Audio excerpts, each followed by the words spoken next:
Shalom saudara-saudari dan teman-teman yang saya kasihi. Sekali lagi kita bertemu di channel ini, dan kali ini saya mau menyampaikan satu tema khusus untuk kita renungkan bersama-sama, yaitu tema melupakan yang di belakang, berlari-lari kepada tujuan dan panggilan di dalam Kristus. Nah, semua hidup kita ini harus punya tujuan. Kita harus punya panggilan yang jelas supaya hidup kita ini berarti, supaya hidup kita ini benar-benar dapat dipakai Tuhan menjadi saksi Kristus yang hidup sementara kita masih hidup di bumi ini. Dalam Filipi 3 ayat 10 dan 11 berkata demikian, "Yang kukehendaki ialah mengenal Dia dan kuasa kebangkitannya dan persekutuan dalam penderitaannya, di mana aku menjadi serupa dengan Dia dalam kematiannya, supaya aku akhirnya beroleh kebangkitan dari antara orang mati." Paulus berkata kepada jemaat di Filipi, yang kukehendaki adalah mengenal Dia. Mengenal di sini bukan hanya mengetahui, tetapi bahasa aslinya ginosko, yaitu punya pengalaman. Yaitu mempunyai pengalaman perjumpaan dengan Tuhan, mempunyai pengalaman pribadi, bertumbuh di dalam kasih, kuasa, dan kebenaran Tuhan. Bahkan kata Paulus, dia mengkendakinya adalah kerinduannya, yaitu mengenal Dia dan kuasa kebangkitannya. Bahkan bersekutu dalam penderitaannya. Mengikut Kristus itu bukan semuanya baik, semuanya berjalan dengan lancar dan tidak pernah mengalami kesulitan atau kesusahan hidup. Bahkan kata Tuhan Yesus, yang mau ikut aku harus pikul salib. Ada penderitaan di mana aku menjadi serupa dengan Dia dalam kematiannya, supaya aku akhirnya beroleh kebangkitan dari antara orang mati. Saya masih ingat waktu saya baru mulai belajar di sekolah Alkitab dan dipraktik di satu gereja di Penampang. Satu hari saya ikut satu persekutuan, saya masih ingat ada satu anak muda. Saya jarang jumpa anak muda atau kira remaja, dia mungkin 7-18 tahun. Dia begitu berani, dia berdiri di tengah-tengah setelah ada pujian, penyembahan dan ada soal tanya jawab, dia berdiri. Dan dia tanya satu soalan yang sampai hari ini saya tidak lupa, karena itu soalan sangat-sangat berani, menarik, dan mungkin adalah pertanyaan bagi banyak orang. Dia kata begitu, "Hai penasihat," dia bilang, "Hai pemimpin." Dia tunjuk saya juga dan beberapa orang, karena waktu itu saya praktik di sana, saya masih sekolah Alkitab.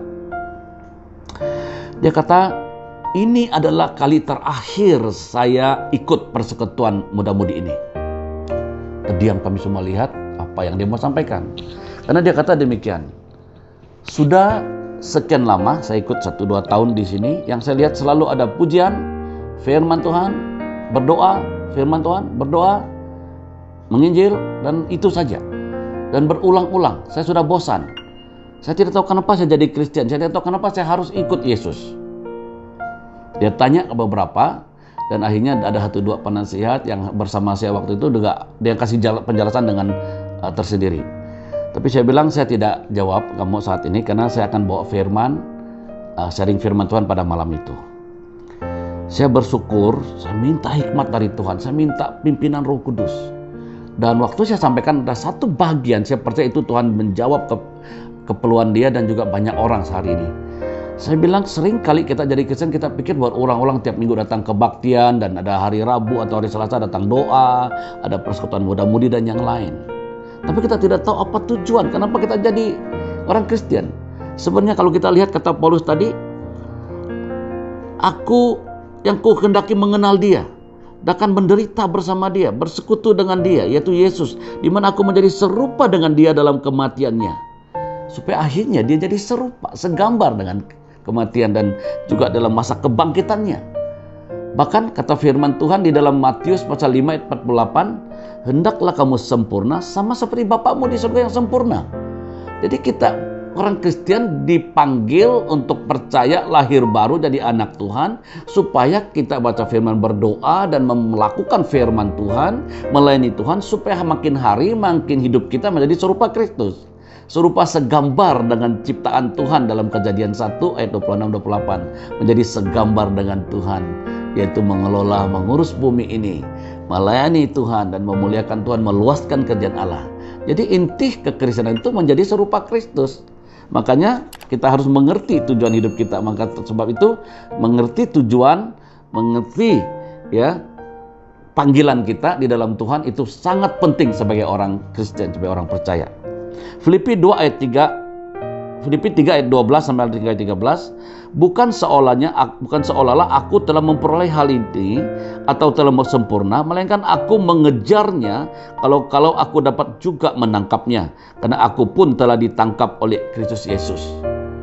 Kata Rasul Paulus bukan berarti dia sudah mengenal Tuhan, dia sudah tahu semua dan pikul salib, siap menderita, ikut Tuhan. Tapi dia katakan satu hal yang saya lakukan adalah saya usaha untuk mengejar. Kalau saya dapat menangkapnya, ya, dia mau mencari Tuhan, dia mau menangkap, dia mau berjumpa, seperti mana dia telah ditangkap.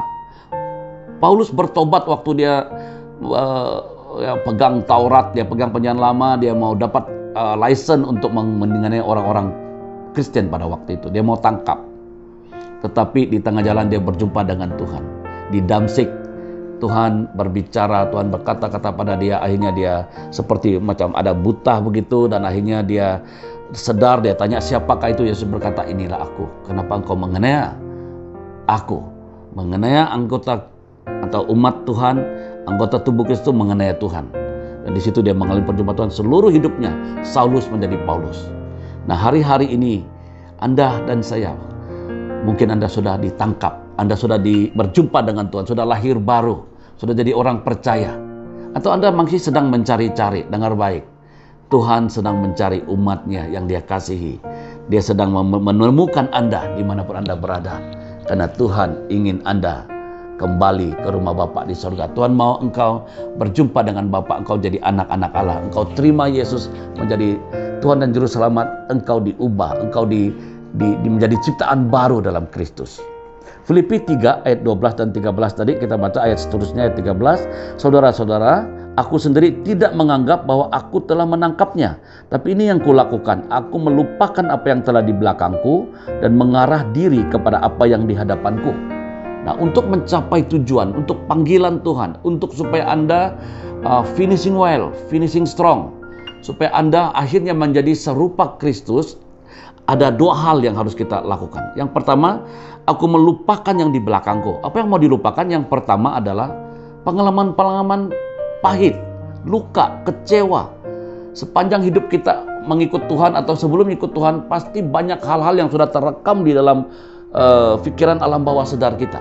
Mungkin kita pernah putus cinta, mungkin pernah ditolak, mungkin pernah diolok-olok, dipandang rendah, atau dipilih kasih. Berbagai pengalaman kita dalam pembesaran kita, itu akan menjadi kesan dalam jiwa kita. Itu membuat kita agak negatif, itu membuat kita mudah tersinggung, kita mudah emosi, dan kita tidak yakin masa depan kita. Walaupun sudah dalam Kristus, walaupun sudah dilahir baru, maka kita harus belajar untuk melupakan.